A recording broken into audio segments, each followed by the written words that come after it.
Okay. Hello, hello, hello. Welcome and come well. I'm your host, Amayas Azim. Am I as I am, as you are. Today we're going to touch upon the topic entitled, What is feeling? What is this thing called feeling? Um, why is it? Why do I experience this thing called feeling? Where does it come from? Where does it reside? Why do I experience it? What is this experience for? So we're going to take a quick dive into it and touch upon a few aspects, a few different avenues, a few different points from what this thing is. Okay? So as you know, the regular procedure of this video cast, we go line for line for line, or doorway after doorway after doorway, as we walk down this hallway into the knowledge of self. Okay? So I guess we can take it the first line, the first doorway, okay? So the first line of the first doorway is, once you begin to go through physical human life experiences, like starting from like the stage or the thing after you come out the womb, even within the womb, or within the body of the mother, as well as being outside or coming out the womb, you are experiencing experiences, whether it be emotional, whether it be, it's going to be emotional basically, physical, dealing with the vibrations and the templates of the mother's energy, and you coming from inside the womb to outside the womb. You start to experience these things, especially right after the brain forms. It starts to record. You have a tongue, you start to taste, it starts to record. This body starts to take on a recording. So, once again, once you begin to go through physical human life experiences, you begin to immediately record how things feel, smell, look, and sound. And that is the very beginning of your fall or falling deep into the purpose of body and brain. And its purpose is to validate and confirm that what we call life is a real thing. So in other words, it kind of, body and brain experience kind of, it actualizes what we know as feeling. It's an actualizer. you know, in other words, it turns something actual into a perceived factual, like something of an act into a fact to some degree, according to this body and brain's experience. Nevertheless, it's still all an illusion. Even if you look at the word real is the same word as rule, meaning you are now being ruled by the real of an illusion. So in other words, it's like reality being ruled by the illusion, the existence being ruled by the experience, the intangible being ruled by the tangible. So basically, it's like once you begin Once you come out the womb, inside the womb, coming out the womb, you experience what you know as when the mother pushes you out, cesarean out the womb, however it may come out, you go through experience of trauma because you was in a state of bliss, a state of just stillness, silence, embryonic fluid. It wasn't a physical outside reality just yet. You were just in fluid. She pushed you out. That's when you feel it. That's when you basically experience your first trauma or being pulled out of the stomach, whether you came out the womb or cesarean, being pulled out of somewhere which was silent, quiet, peaceful, steady, still,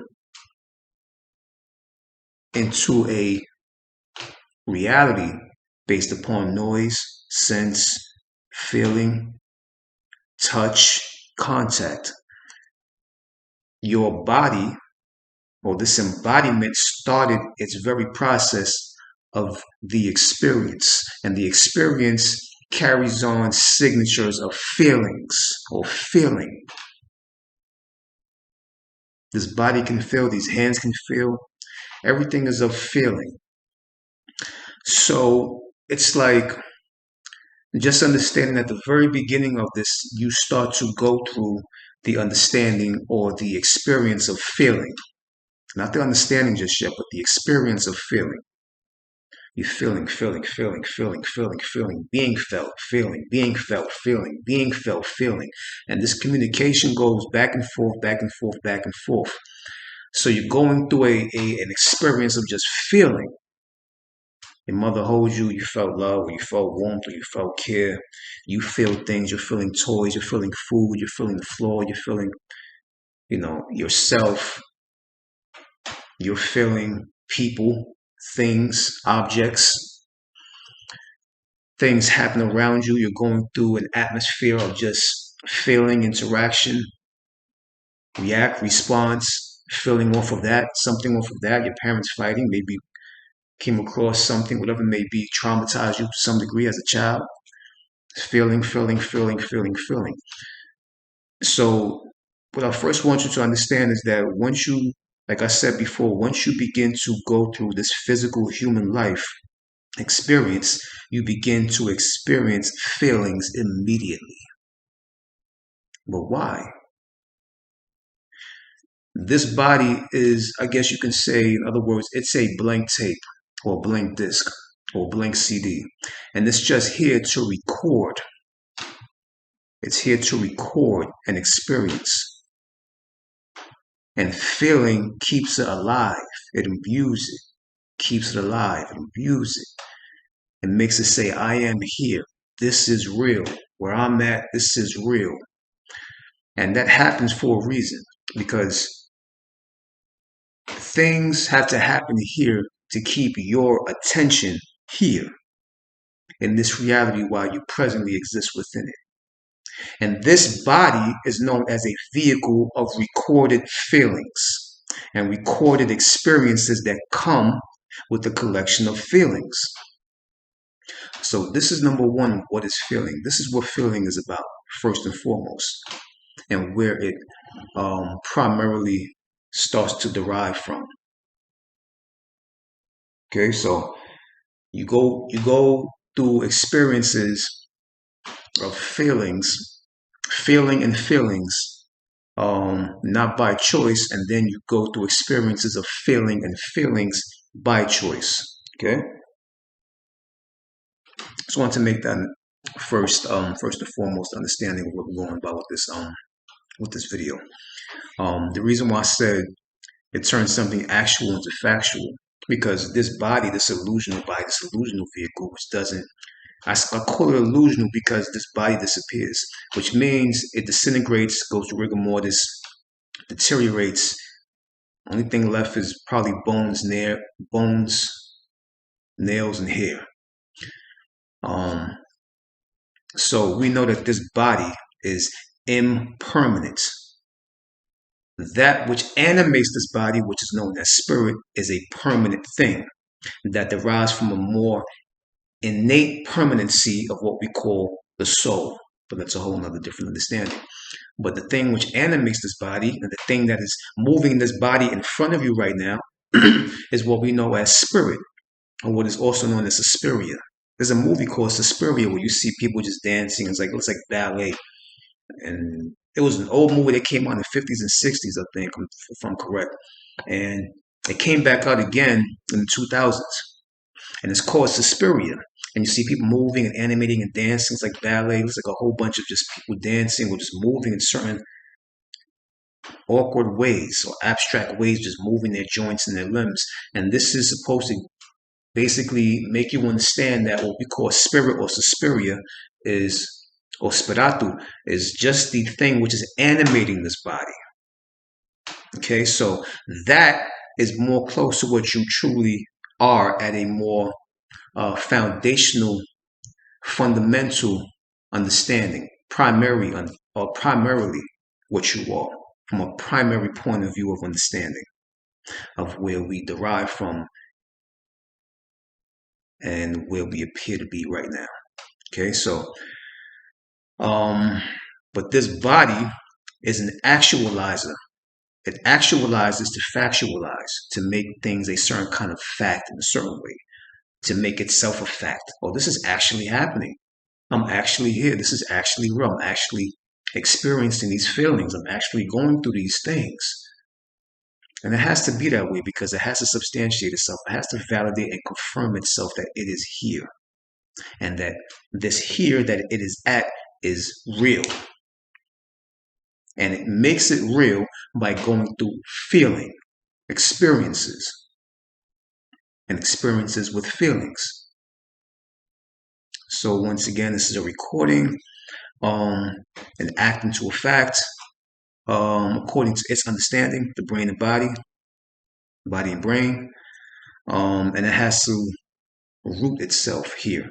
And the reason why I said real, or the word real, is the same word as the word rule, because this real that we're going through has to kind of rule you in a certain way, because it has to make you think that this is real. And once you think that this is real, then this thing that you think is real begins to rule you, which is why you get into a lot of human situations and you get into, lower vibrations or lower frequencies of mind, which is actually housed within the brain. Like I said before, mind is a free thing, brain is an entrapped thing. It's a difference. Okay? You become more inside the entrapped thing rather than a free-flowing thing, which is mind. Okay? Mind can think. Brain is only stuck in thought. There's a difference between thinking and thought and thinking. It's a big difference. Okay? Okay, so I guess we will go to the next line or the next doorway. Now, this is where it starts to get a little more clearer what I'm talking about, what feeling and falling for, or feeling is basically. Well, I don't want to give away too much, but you start, like I said before, when you begin to feel, you begin to fall, or your falling begins. And this is where it goes from there. The next doorway is, of course, I gotta have my cranberry juice. Cleaning me out. The next doorway is to feel is to fall.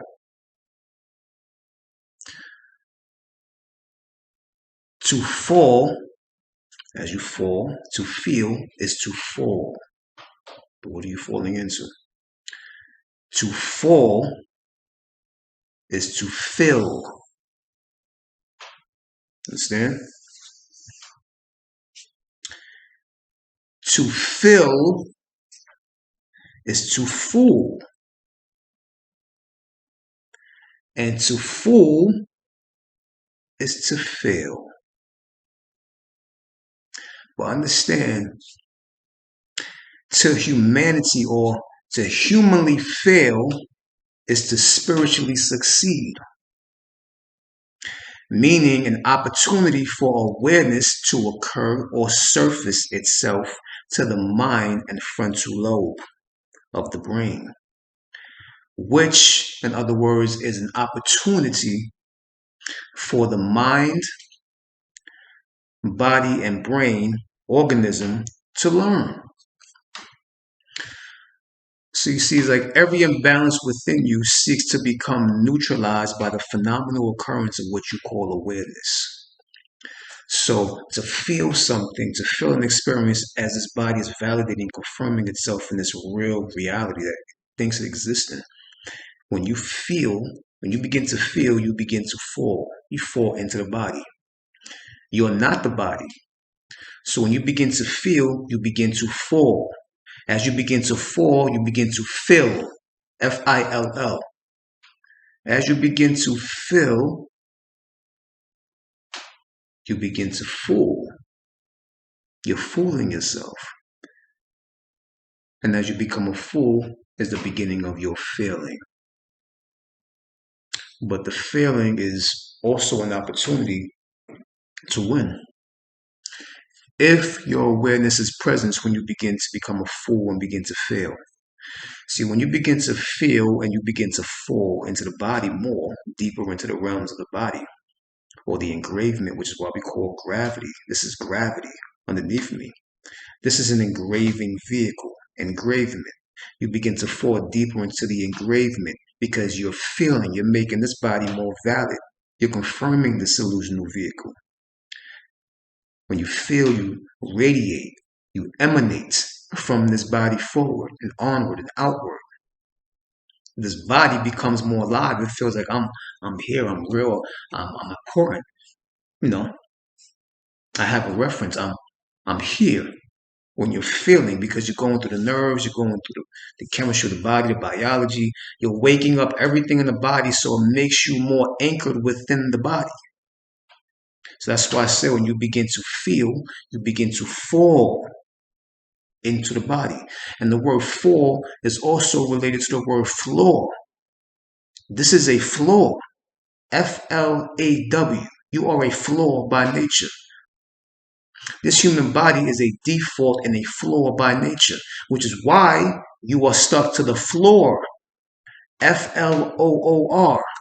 You are a flaw, Flaw, connected to the gravity or the grave of the floor. Floor. See, so you're a flaw by nature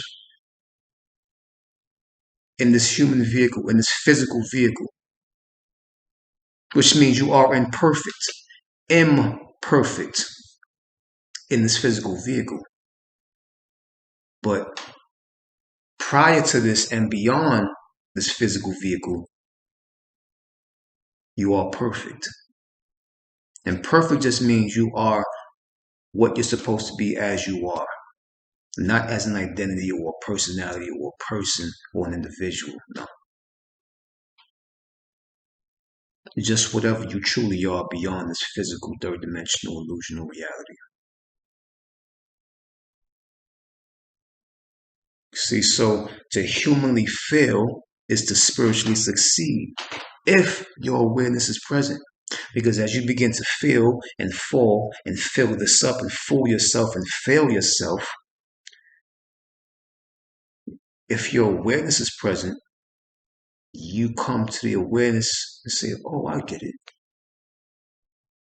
This vehicle, this shit is meant to be imperfect. And I'm fine with that because this is what this is supposed to go through here. But this does not define what I truly am. I am the animation that's animating this thing. And behind that, or before that, or prior to that, I am the thing which gives the existence for animation to be. See, so it's like body, spirit, soul, anonymity, or divine, or what you want to call your God-esque, if you want to call it that, what you truly are. But what I say is you're truly anonymity. You're anonymous. You're so beyond words and beyond definition and beyond description. Words can't define what you truly are. You'll never know what you truly are. Okay? So I guess we can go to the next doorway. And The next doorway is,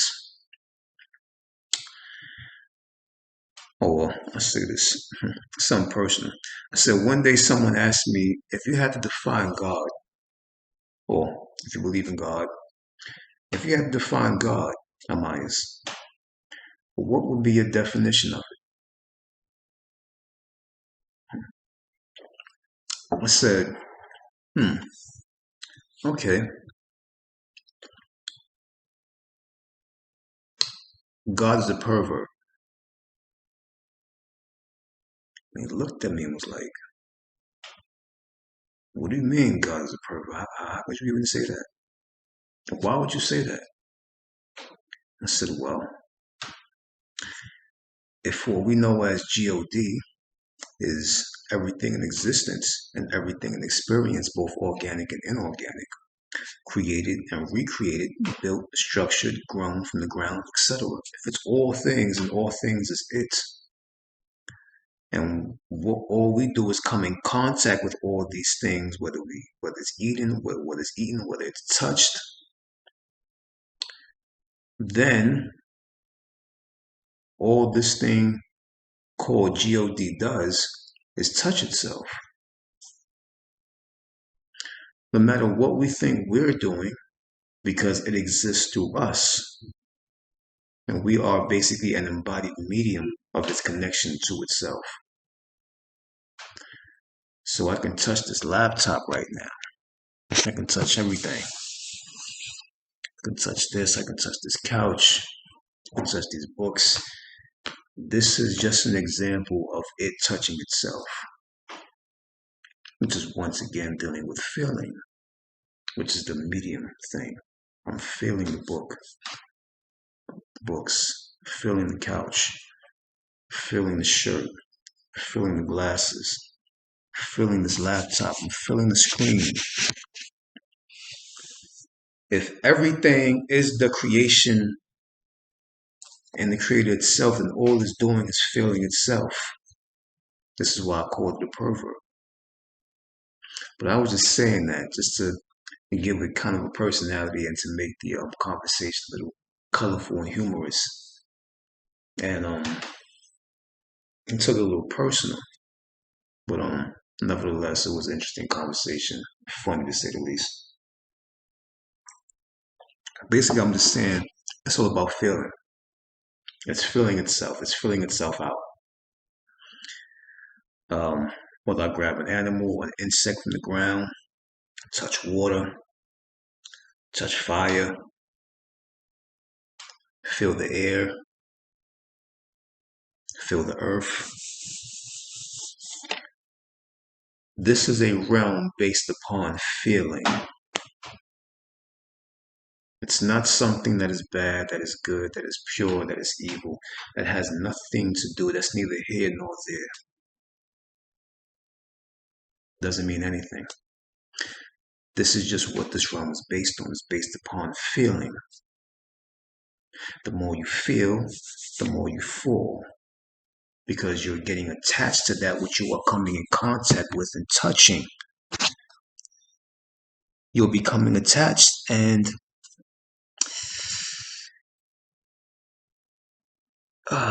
you're becoming more identified with identifications. And as you become more identified with identifications, you're validating and confirming not only that thing, but you're validating and confirming this thing. More and more and more and more and more. This is why as you begin feeling, you begin falling. As you begin falling in this body, you begin filling up this body. As you begin filling up this body, there's a great chance that you will start fooling yourself. This is real. This is real. I'm really this body. I'm really this body and brain. And this is not fake. This is a real thing. This is a real place that I'm at. No? I'm really here. My name is Mayas. This body is real. This brain is real. The skull, these bones, this is real. You begin fooling yourself. But that crossover from fooling to failing, Awareness has to be in the middle. Because as you're tricking yourself, that crossover into that fail, if awareness is there, you will say, wait, hold on. There's something going on here. But this is all depending upon your own personal calling and your own awakening of self, your own awareness, and your own knowledge of self and understanding, and wisdom as well, being wise to what you are, where you're at, and what this place is about, what this plane of existence is about at this moment in time, space, at this moment between time and space. And if it's meant for you, you'll get it. Okay?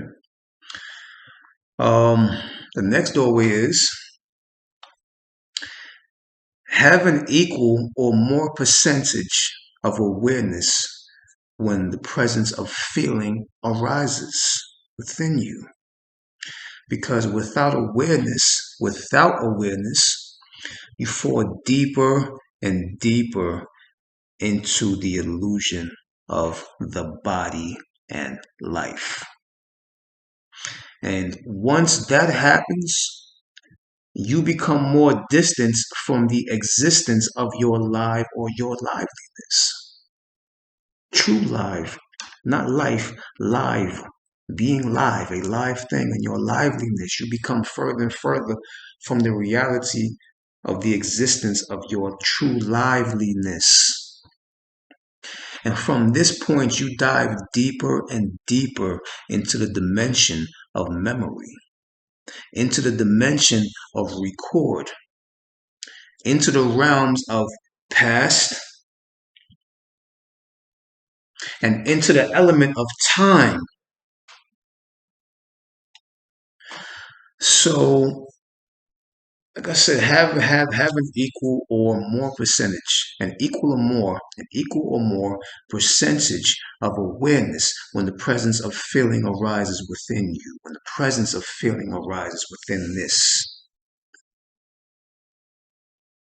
Because without awareness, you will fall deeper and deeper and deeper and deeper and anchor yourself deeper and deeper and deeper and deeper and deeper into this illusional reality.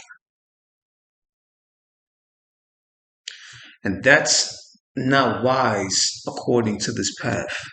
It's not a wise move.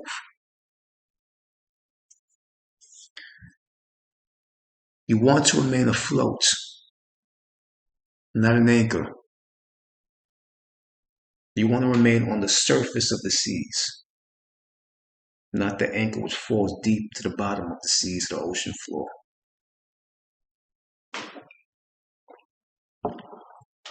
Okay? So, because remember, your feelings are coming to a surface. That surface should have the presence of awareness there. If awareness is there, when those feelings arise, awareness neutralizes that so that those feelings don't basically override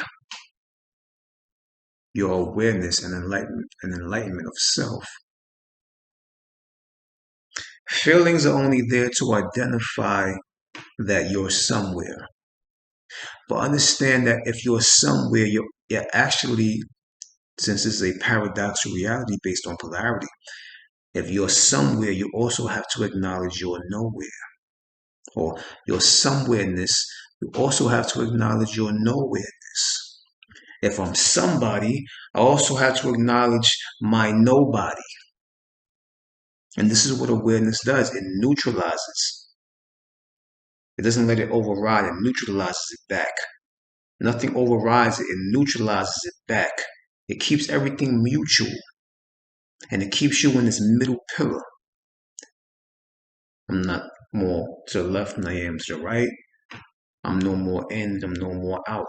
I'm just somewhere in the middle, which is what you truly are anyway. You're a bridge.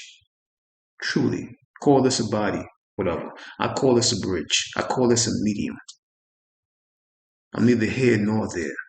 But I am something for this to get over here, for this to get over here. Without me, this couldn't get over here, this couldn't get over here if I wasn't existing somewhere in the middle.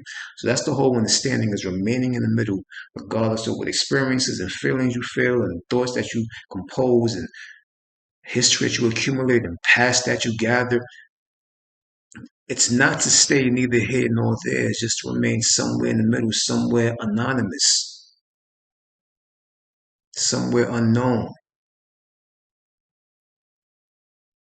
No matter what side you may involve yourself in or may become active in, like the pendulum swings back and forth, you have to remain in the middle while the pendulum swings back and forth. That's true awareness, that's true knowledge of self, that's true wisdom. Let the pendulum swing. You stay in the middle.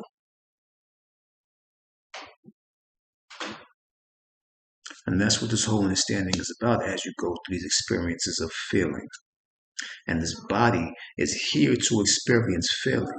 It's nothing to take personal. Your person is supposed to go through feeling.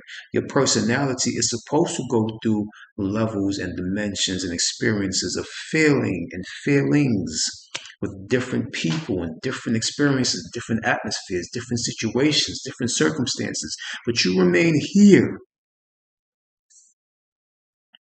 They're bad, they're good, they're wrong, they're right, they're pure, they're evil. You remain here. There's nothing wrong with experiencing these things if you want to. You can go back and forth if you want to, because it's like an example of the person walking a tightrope. As they walk the tightrope, they balance the stick. And that's the whole understanding, is not paying attention when the stick goes here or the stick goes here according to the wind. As the person is walking the tightrope, you pay attention to the person walking the tightrope, not when they're twisting and turning and wiggling and going back and forth. That's just polarity. That's not what you pay attention to. You just pay attention to the tightrope. And the individual walking the tightrope from one side to the other, one location to another, is what you truly are. That's the whole example of this. Okay? Let's go to the next doorway. So it's not going to be a long one. It's like maybe one or two more. The next doorway is, the next line or the next doorway is, to feel is to sketch, geometrize, blueprint, architect, build, create, and trace.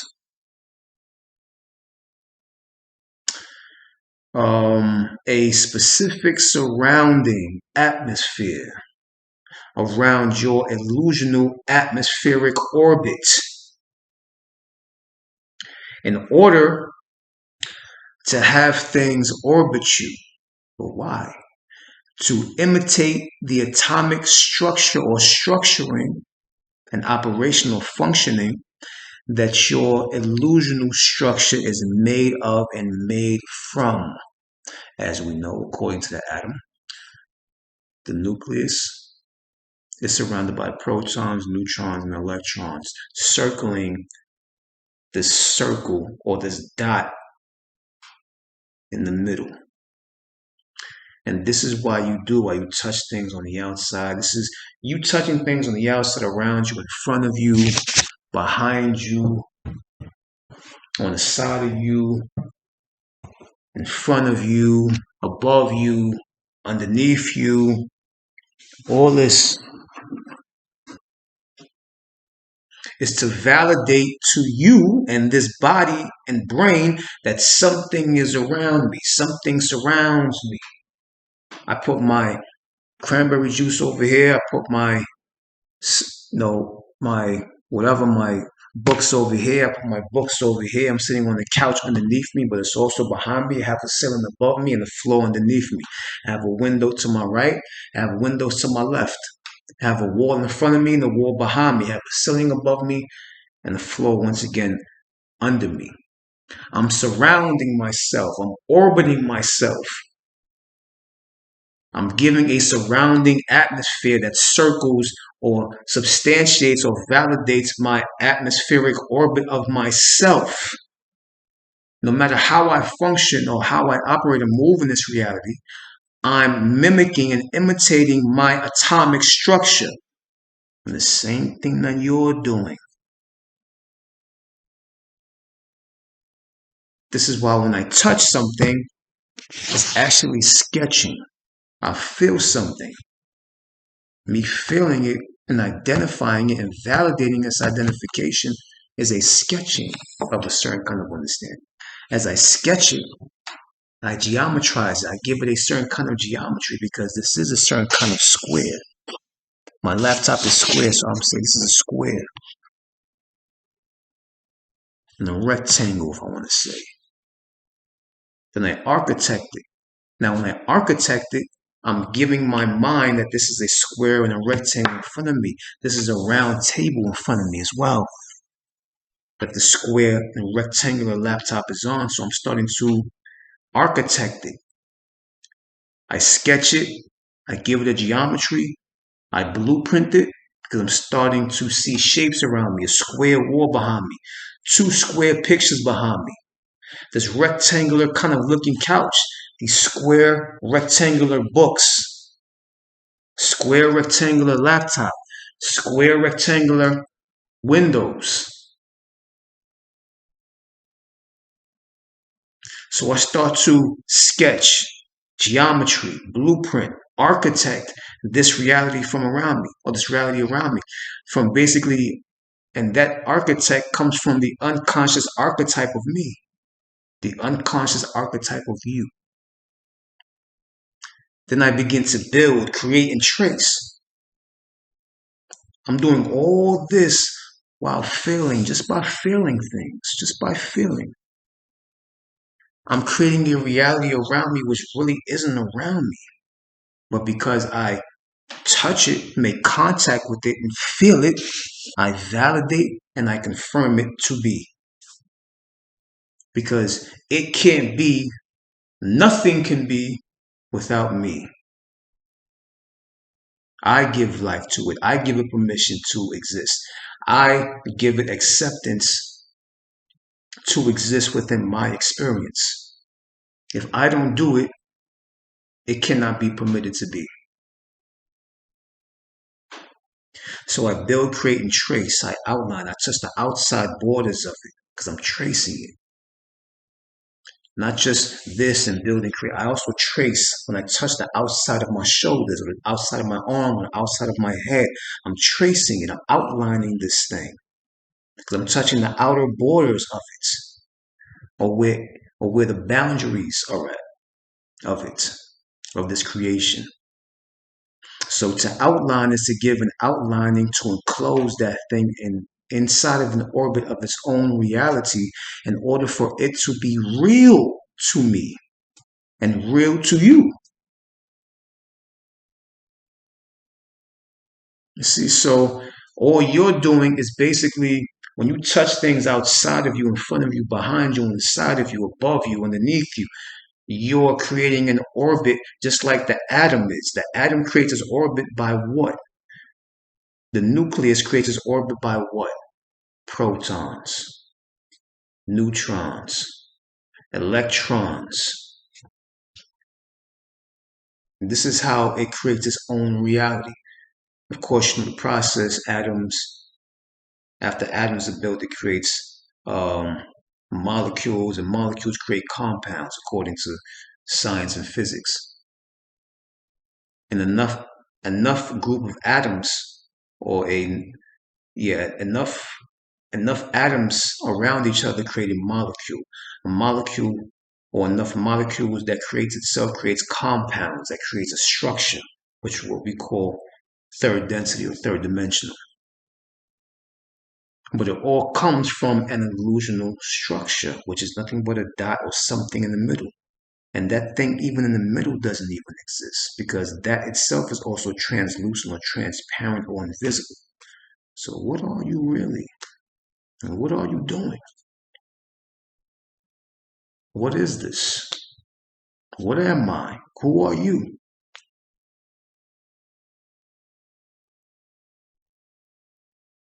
This is the whole thrill of what this reality is about.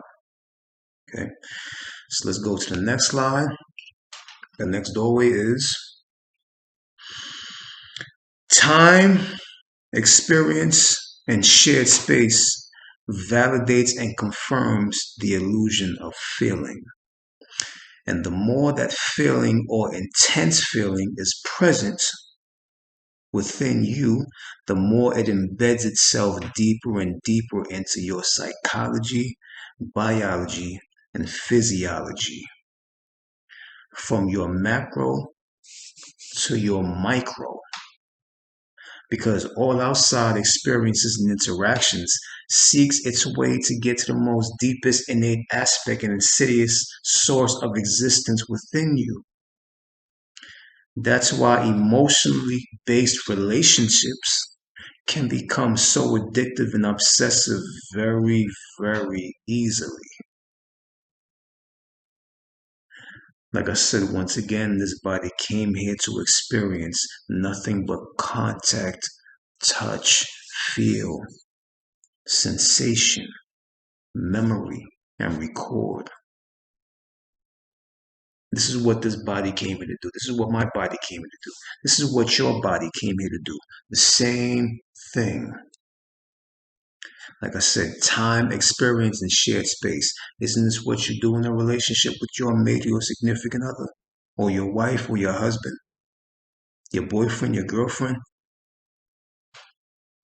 You share time with them, you spend time with them, you have an experience with them, and then between the time and experience, you are together in a shared space. And in between that shared space, there is nothing but contact, touch, feel, sensation. As that happens, memory from the basis of a recording. See, so this is why what you know as feeling embeds itself deeper and deeper into your psychology, your biology, your physiology. Because you're spending time and experience inside of a shared space or closed orbit, sharing, being two orbits together, sharing one orbit together. Nothing but contact, touch, feel, sensation, memory, and record going on, which makes what you know as feeling more realer. It embeds itself deeper and deeper, which is why your mate can affect you emotionally and mentally. That which is on the outside can affect that which is inside of you because they're becoming more and more deeper inside of you. And once you understand this whole process, you're going to understand that what you call your mate is actually an organ inside of your body. What do you mean by that? How does that make any sense?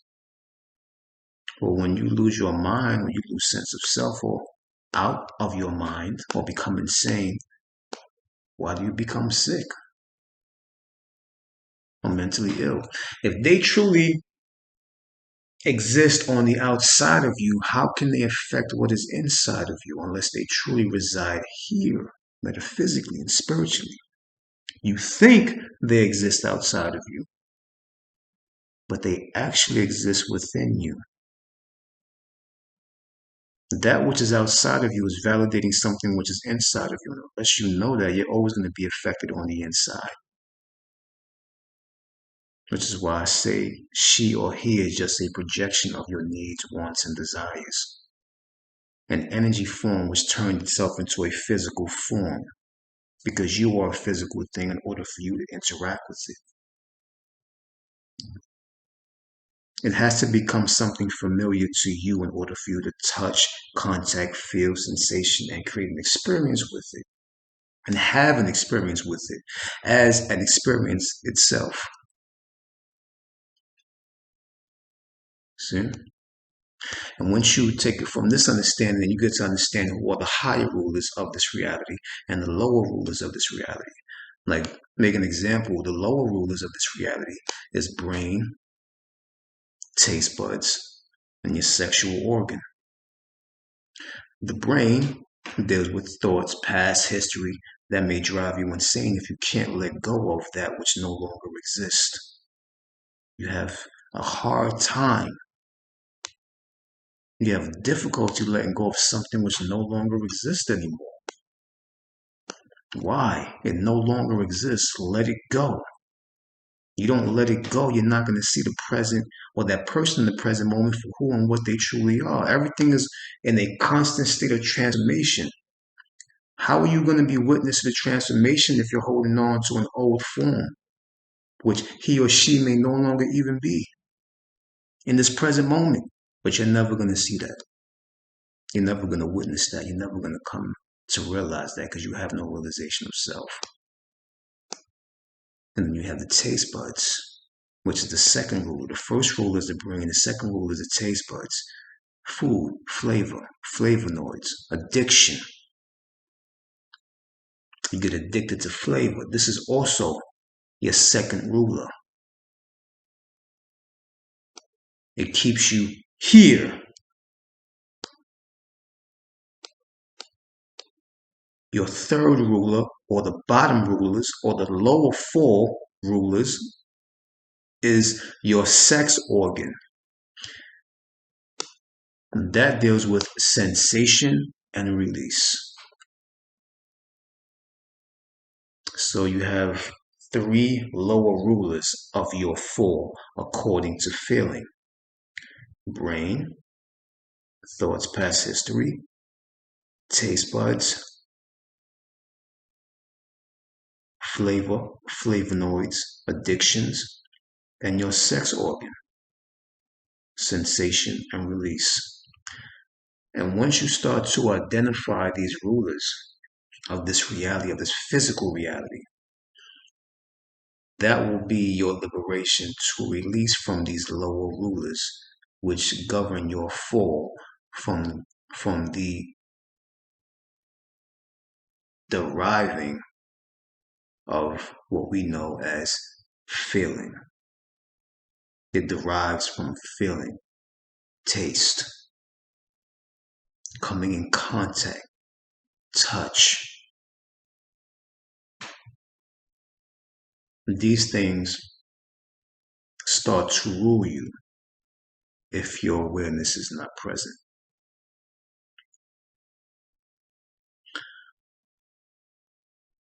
Amayas Asium, MIS, as I am, as you are. I'll see you guys next time. Until then, I'll keep you in vision. 1, 0.